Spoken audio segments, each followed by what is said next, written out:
Täna oli sinu MM-i avastart, kuidas sa enda võistlust hindad? No 10 pallisüsteemis 2 võib-olla. Et ei läinud nii, nagu tahtsin. Kuidas sa tahtsid, et lähed? Mis su eesmärgid olid? No kindlasti tahtsin nullidega lasta ja oleks tahtnud, et suusakiirus oleks ka lõpuni püsinud.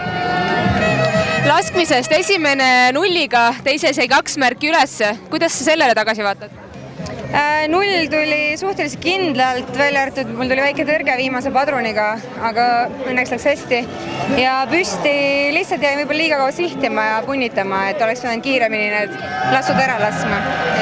Ütlesid küll, et läks nüüd raskeks nii-öelda sõiduvormi osas lõpp. Kuidas sa üleüldiselt enda füüsilist vormi hindad tänasel võistlusel? No ütleme nii, et vorm just parimas seisus ei ole hetkel, et terve hooaeg on olnud siuke keeruline. Nii terviseprobleeme kui üldse ei ole õnnestunud mõned võistlused, et siit loodan, et läheb lihtsalt paremini edasi. MM on veel suuresti ees. Mis ootused, mõtted sul on järgmiste startide osas?